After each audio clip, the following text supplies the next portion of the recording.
Assalamualaikum warahmatullahi wabarakatuh. Alhamdulillahi rabbil alamin wal aqibatu lil muttaqin wala udwana illa 'alal zalimin wala haula wala quwwata illa billahil aliyyil azim. Asyhadu an la ilaha illallah wahdahu la syarikalah wa asyhadu anna Muhammadan 'abduhu wa rasuluhu la nabiyya ba'da. Allahumma shalli wa sallim ala sayyidina wa maulana Muhammad wa ala alihi wa ashabihi wa man tabi'ah. Guru-guru saya, orang-orang tua saya hormati, Bapak Ibu hadirin dan hadirat yang berbahagia.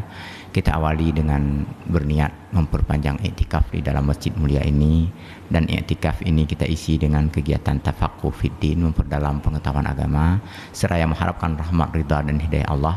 Kita mulai dengan sama-sama membaca basmalah. Bismillahirrahmanirrahim. Alhamdulillah kembali kita bisa membuat pilihan terbaik dalam memulai hari ini, dan semoga menginspirasikan kita untuk membuat pilihan-pilihan terbaik di hari-hari berikutnya dari kehidupan kita.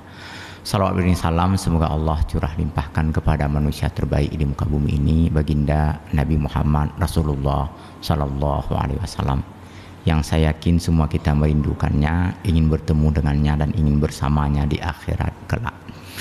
Semoga cinta, rahmat dan kasih sayang Allah juga tercurah melimpah kepada seluruh anggota keluarga beliau, para istri beliau, sahabat dan kerabat, zuriat dan keturunan, juga kepada semua pengikut beliau termasuk kita di dalamnya, serta orang-orang beriman hingga akhir zaman. Semoga Bapak Ibu semuanya berada dalam keadaan sehat walafiat, tidak kurang sesuatu apapun.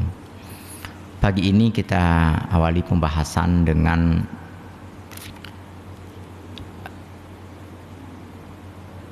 membacakan beberapa bagian dari kitab yang ada di hadapan kita ini.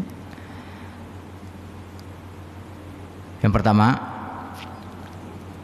bahwa satu di antara bagian dari keyakinan terhadap adanya hari kiamat adalah meyakini segala proses mengenai hari kiamat itu berdasarkan informasi yang kita terima dari Al-Quran maupun dari Al-Hadis dari Rasulullah SAW.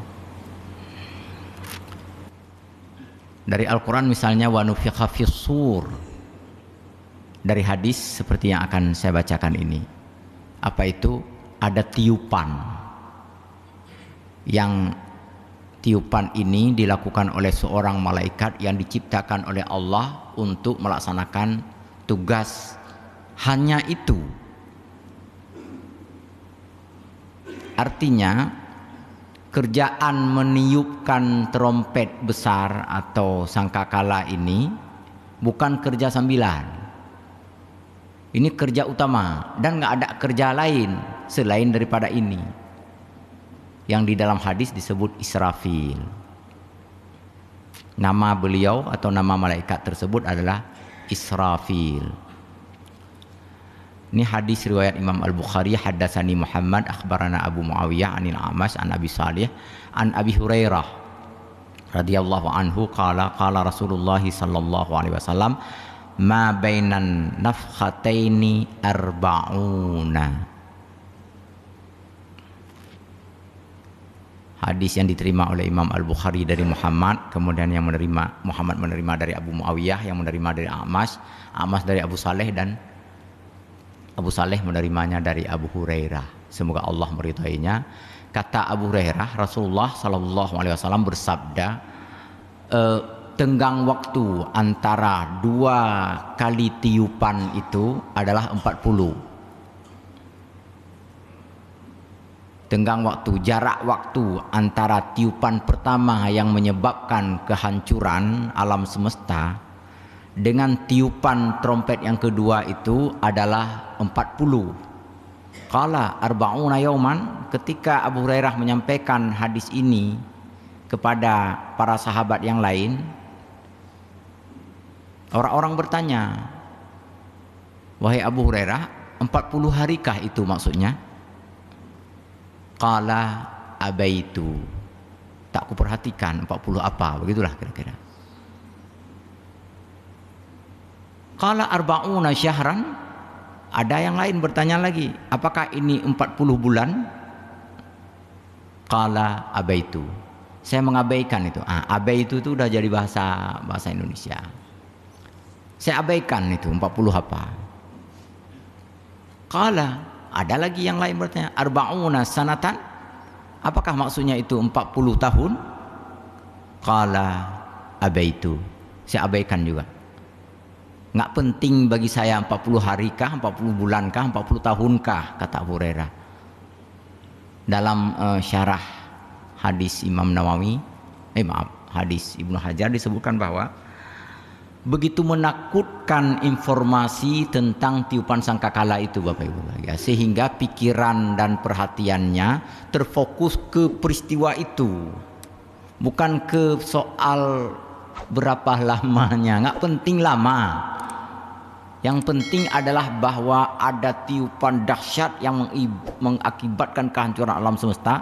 Itu benar-benar telah membuat Abu Hurairah takut. Dan para sahabat umumnya memang begitu. Ketika mendengar informasi tentang kiamat, rasanya mereka ingin bersujud tanpa mengangkat lagi dahi mereka dari tempat sujud. Begitu takutnya mereka tentang peristiwa hari kiamat itu. Makanya Abu Hurairah mengabaikan semuanya. Nggak penting 40 apa, 40 tahun kah, 40 bulan. Dan hari, bulan, tahun itu kan instrumen dunia itu kan. Itu sangat duniawi itu. Di akhirat nggak penting lagi itu. Nggak penting berapa hari, berapa, nggak ada. Dan nggak ada lagi hari pun di sana kan. Nggak ada lagi berganti antara siang dan malam. Semuanya dalam keabadian. Yang ada adalah serentetan peristiwa seperti ini. Ada tiupan sangkakala yang menyebabkan kehancuran alam semesta dan terjadi kehampaan dalam waktu 40 kata Abu Hurairah. Setelah itu baru ditiupkan lagi sangkakala yang kedua. Summa yunzilullahu minas sama'i ma'an fayambutu kama yambutul baqlu laisa minal insani syai'un illa yabla illa 'alman wahidan wa huwa ajabuz zanabi wa minhu yurakkabul khalqu yaumal qiyamah. Setelah tiupan kedua itu barulah Allah curahkan hujan. Hujan itu kemudian menyebabkan semua manusia bangkit dari kuburannya ibarat jamur di musim hujan. Bangun semuanya. Ini tahapan pertama yang disebut dengan kebangkitan. Al-Ba'su. Ini mesti diyakini oleh setiap orang-orang yang beriman. Dan bahkan mayoritas atau jumhur ulama ketika menjelaskan tentang hari kiamat, yang terpenting sebenarnya yang begini, yang mesti untuk diyakinkan yang penting dari bagian akhirat untuk diyakinkan berulang-ulang adalah adanya kebangkitan. Dan yang membuat orang-orang sekuler, orang-orang ateis, orang-orang mulhid menjadi ragu-ragu tentang hari kiamat adalah dengan mengajukan pertanyaan-pertanyaan.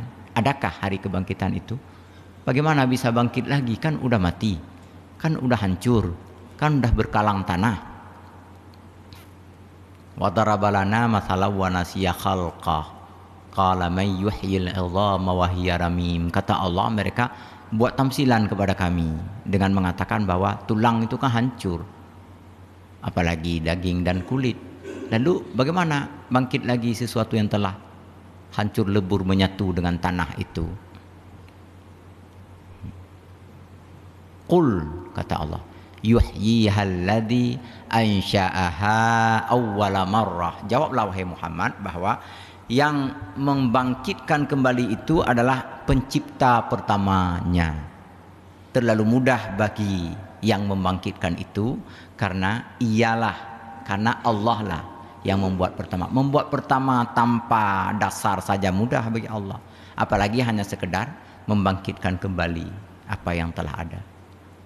Diturunkan hujan, bangkit manusia dari kuburannya. Saat bangkit itu,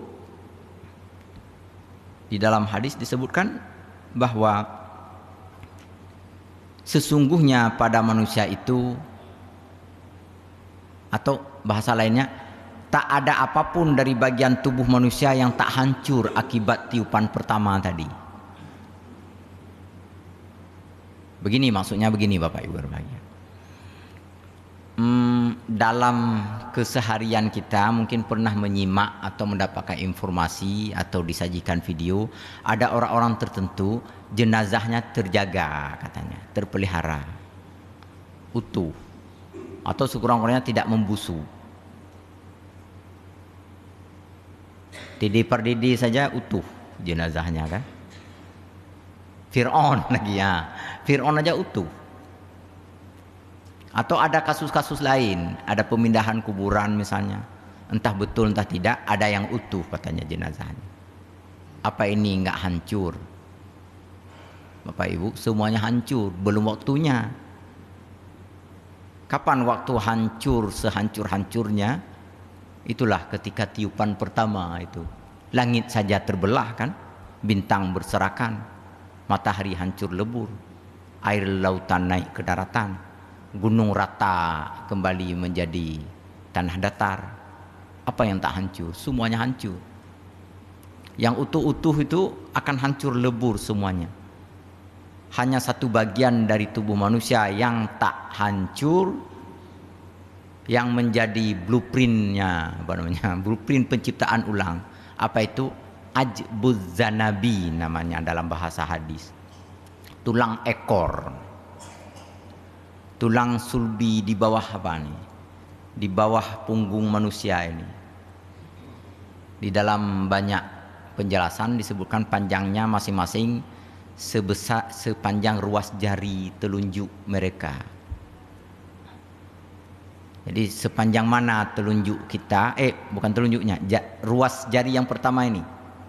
Sepanjang mana? Segitulah. Letaknya di belakang ini. Yang dibilang-bilang orang ada saraf kejepit lah, yang dibilang orang sakit pinggang lah, disitulah dia. Inilah yang menjadi semacam bahan utama Allah mengkonstruk kembali, membangun kembali, membuat kembali manusia berdasarkan ajbuz zanabi ini, tulang ekor ini. Wa minhu yurakkabul khalqu yaumal qiyamah. Dari tulang inilah Allah tumbuhkan lagi untuk menjadi manusia baru di era baru nanti, era kebangkitan. Bapak Ibu hadirin kaum muslimin yang berbahagia, dan saat dibangkitkan itu, di dalam hadis riwayat Imam Bukhari, ini ada beda-beda sedikit dalam riwayat Muslim, dalam riwayat Bukhari. Kalau di dalam riwayat Imam Al-Bukhari begini, innakum mahsyuruna hufatan uratan ghurlan, kata Rasulullah.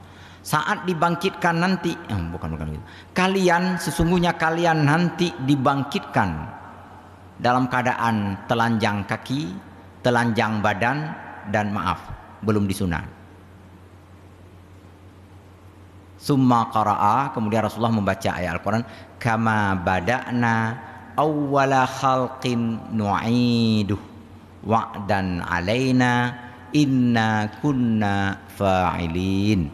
Surah Al-Anbiya ayat 104. Berdasarkan ayat Al-Quran, sebagaimana kami awali penciptaannya, maka seperti itulah kami kembalikan penciptaan di hari akhirat nanti, penciptaan kedua nanti. Itu adalah janji kami, kata Allah. Inna kunna fa'ilin, sungguh kami akan melakukan seperti itu.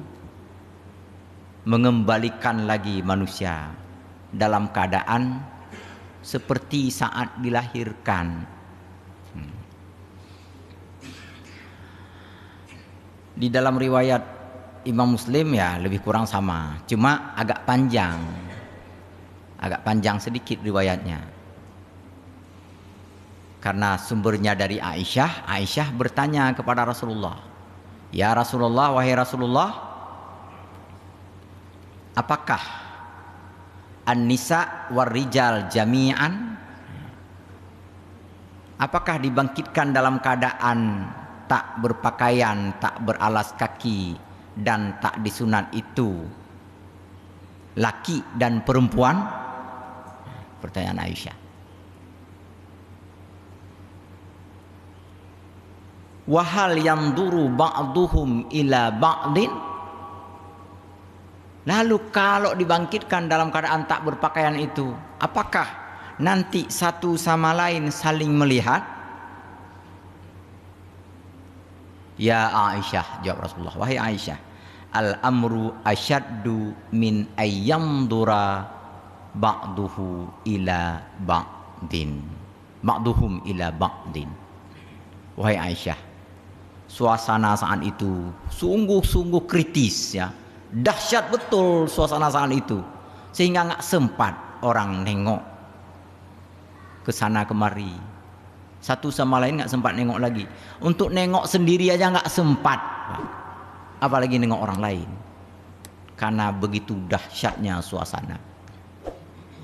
Dan ini tak hanya dialami oleh orang-orang jahat, oleh orang kafir, dialami oleh semua manusia.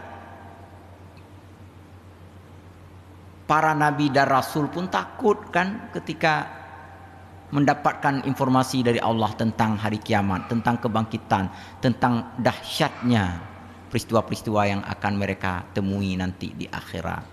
Hanya saja kepada mereka nanti diberikan berbagai kemudahan oleh Allah Subhanahu wa taala di dalam kondisi yang diistilahkan dengan mahsyar.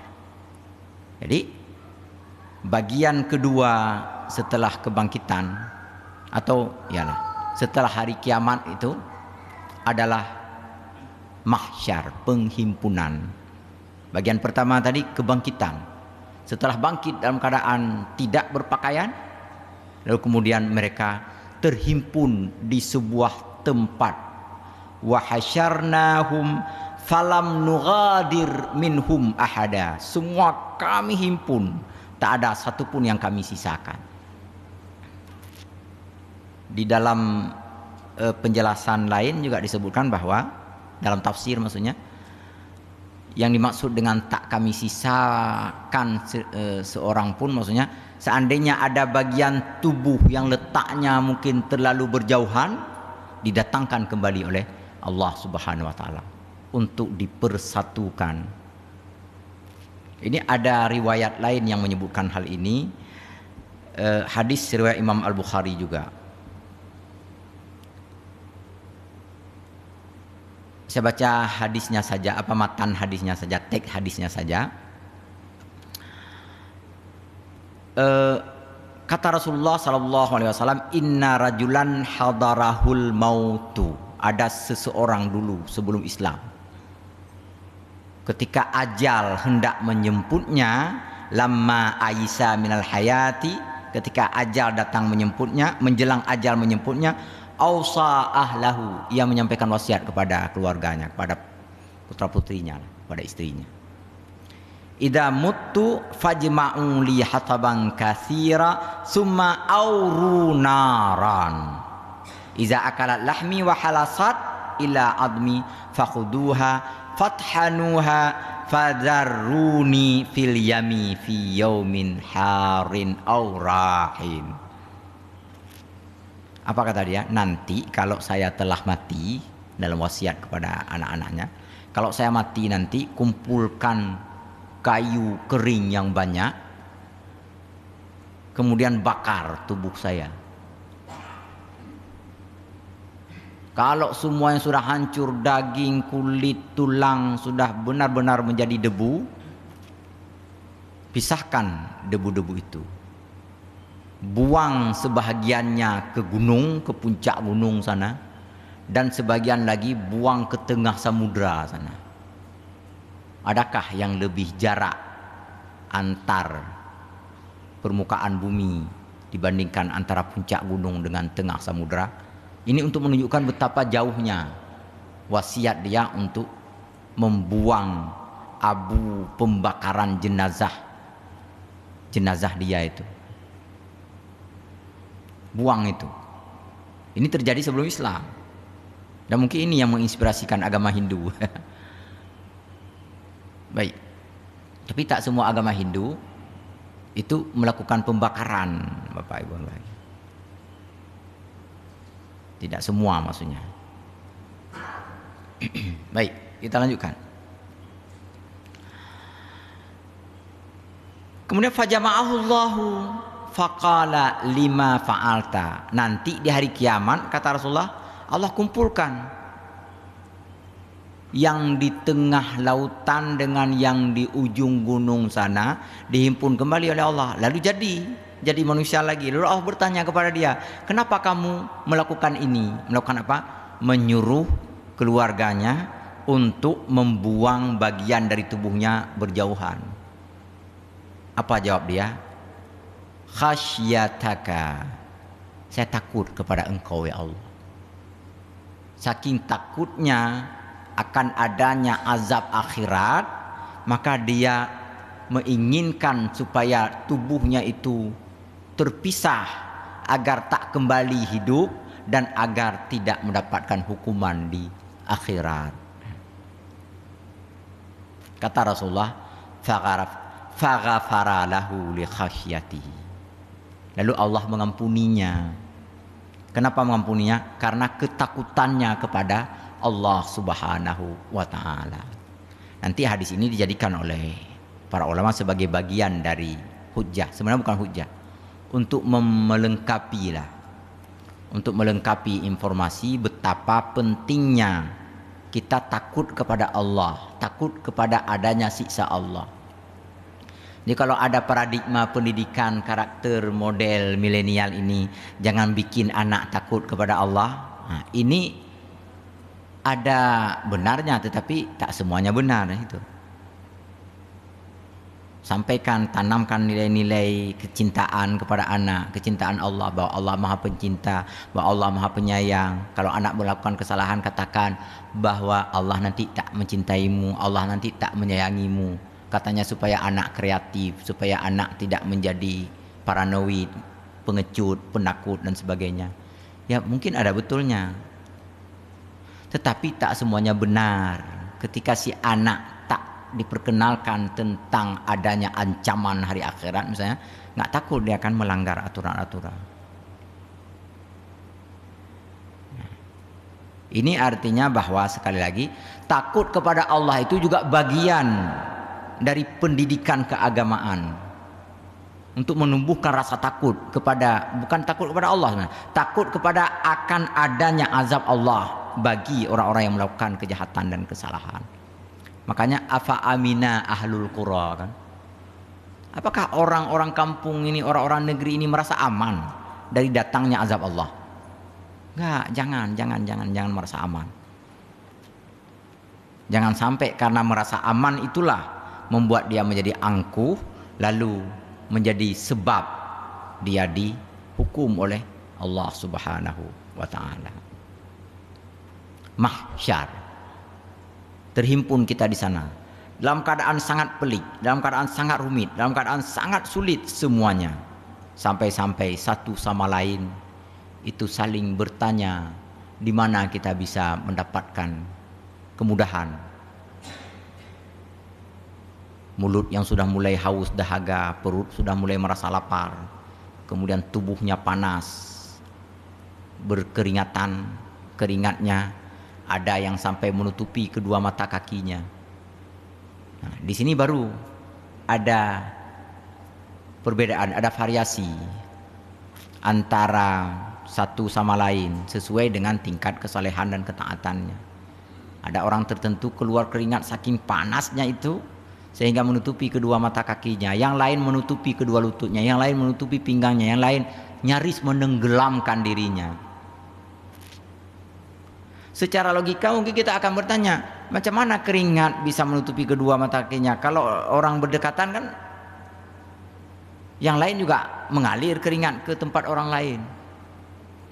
Kemudian ada orang yang sampai menenggelamkan dirinya. Kalau berdiri di samping orang yang sampai kedua mata kaki, bukankah keringat dia itu mengalir ke sini? Enggak. Di sana enggak ada ngalir-ngalir lagi nanti Bapak Ibu. Inilah kehidupan di alam mahsyar, itu juga memiliki cara tersendiri, memiliki model tersendiri. Kalau bahasa Ustaz Khalis, ada SOP sendiri dia di sana. Bukan lagi seperti di alam dunia. Itu kan kita sering memikirkan alam mahsyar atau alam barzah atau alam akhirat dengan menggunakan ukuran-ukuran alam dunia. Jadi banyak kelirunya nanti, nggak nyambung. Matahari waktu itu sejengkal dari atas kepala manusia, sehingga terus menerus membuat otak mendidih. Lalu kita bilang, berarti mati Ustaz. Nah, itulah mati, itu urusan dunia. Sekali lagi, kalau matahari terlalu dekat itu akan hangus, akan mati, iya, itu kalau kehidupan yang dijalani kehidupan dunia. Karena kehidupan dunia itu memiliki batasan-batasan. Kalau panas sekian derajat bisa menjadi hancur. Kalau panas sekian derajat bisa membuat mati. Begitu. Kalau capek sekian bisa membuat pingsan, kan? Takut aja ada orang yang pingsan. Waktu musim-musim konflik lu, suara anak main mercon, bam, rubah orang itu. Terkejut dia, pingsan. Di alam akhirat nggak ada pingsan lagi seperti pingsan dunia, nggak ada mati lagi seperti mati dunia, karena kehidupan sudah abadi di sana. Dan tak ada pepohonan, tak ada lekukan permukaan bumi, tak ada gunung dan tak ada lembah, tak ada daratan, tak ada lautan, tak ada dingin, tak ada panas, semuanya sama, iklimnya, cuacanya sama. Yang beda apa? Yang beda adalah dirasakan oleh orang yang berbeda tingkat kesalehan dan ketaatannya. Itu aja yang beda.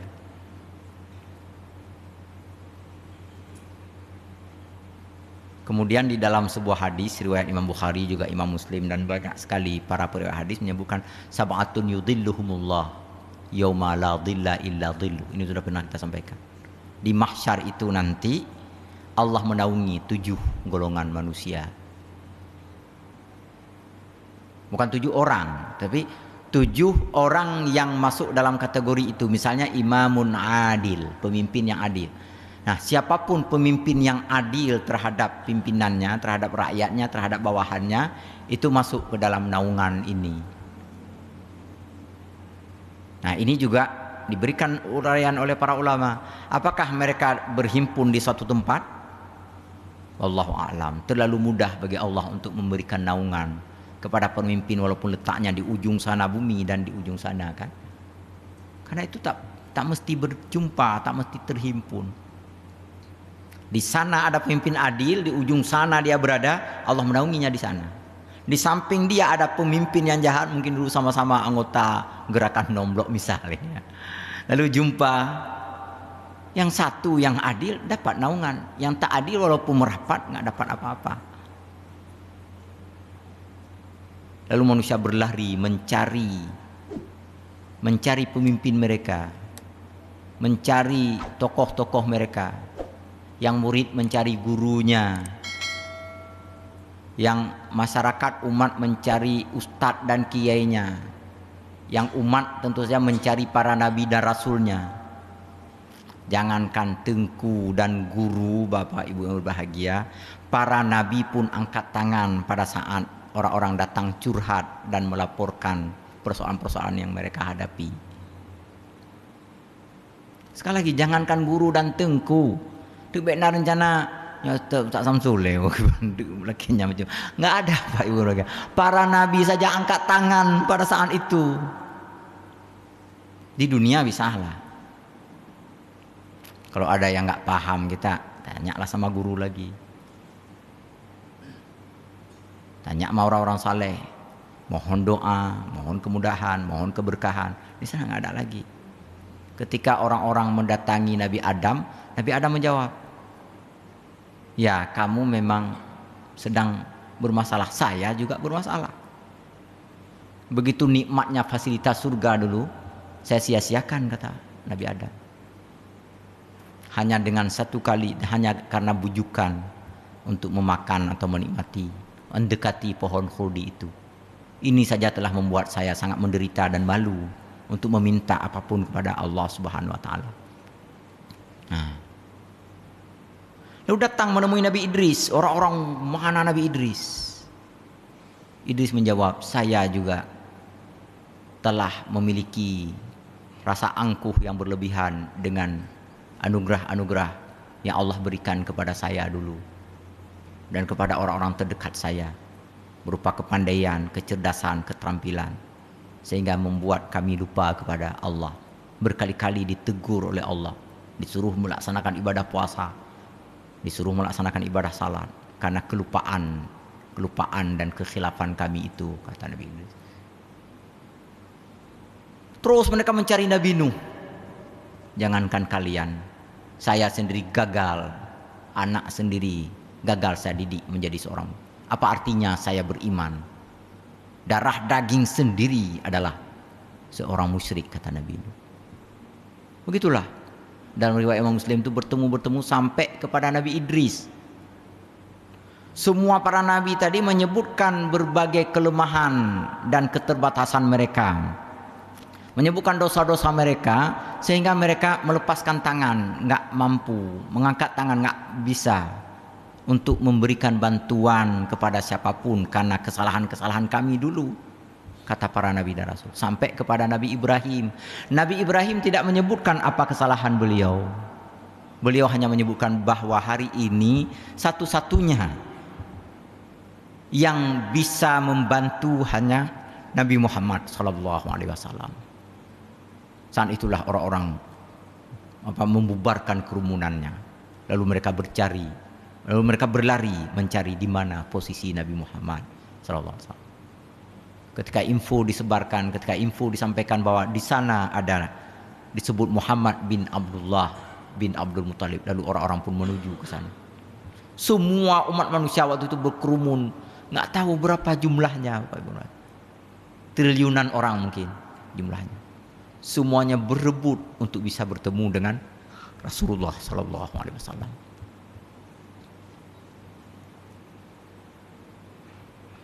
Tadi lupa saya sampaikan, tinggi manusia waktu itu sama.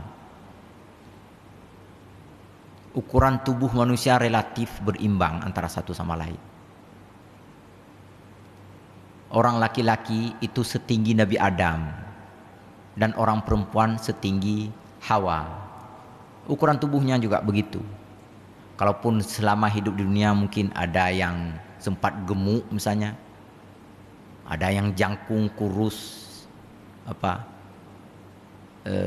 singset apa namanya lagi.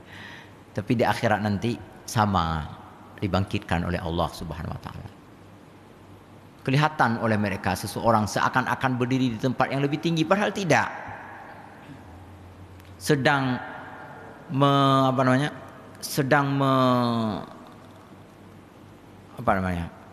memberi tanda, melambai-lambai, ummati, ummati, ummati, memanggil-manggil umatnya. Wahai umatku, kesinilah, kata Rasulullah. Wahai umatku, kesinilah. Wahai umatku, kesinilah. Dengan kedua tangannya melambai-lambai, terus memanggil, merangkul mengajak ke sekelilingnya. Orang-orang pun berdatangan. Datang umat-umat yang lain, nggak bisa datang. Jadi jangan ada khawatir nanti Bapak Ibu, nanti jangan-jangan nih orang Amerika lebih duluan datang, nggak bisa. Nah, yang memang dipanggil oleh Rasulullah umat Islam, maka umat Islamlah yang mendekati. Nah, disitulah ada tahapan yang ketiga namanya. Setelah ba'sun, kebangkitan, kemudian al-hasyru, penghimpunan, kemudian yang ketiga naungan, liwa, bendera, panji Rasulullah SAW. Liwaul Hamdi. Ada panji Rasulullah SAW. Ada bendera Rasulullah di situ. Bendera itu melambai-lambai dan memberikan bayangan apa? Memberikan keteduhan.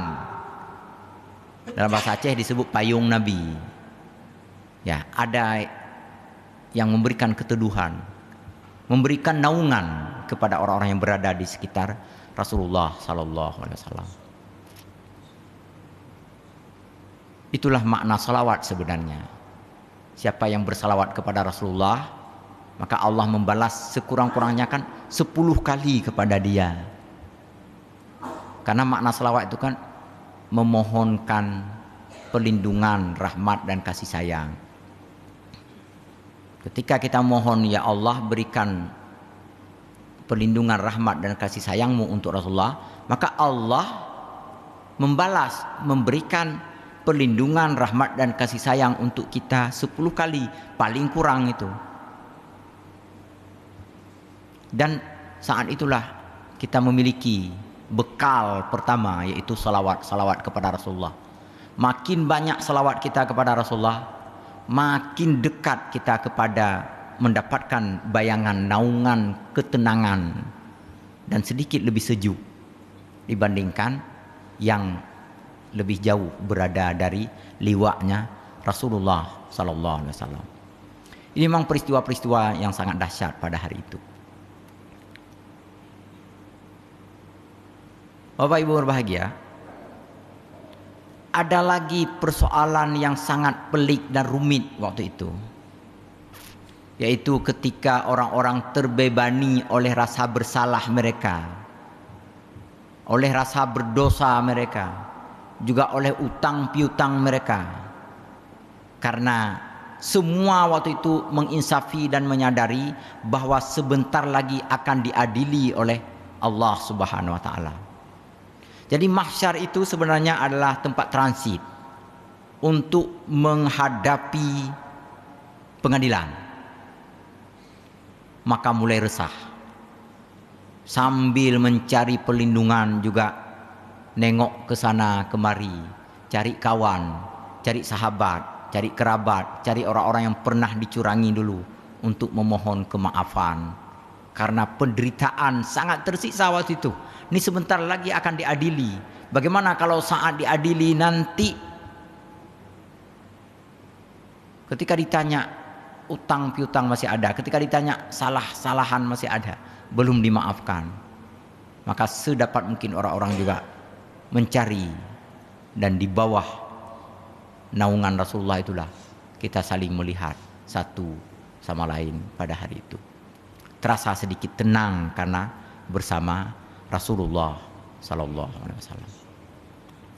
Nah, dalam membaca selawat ada beragam mungkin kalimat dan ucapannya. Tetapi dari beragam ucapan itu, para ulama tetap menginginkan ada 2 ungkapan terucap di dalam salawat itu.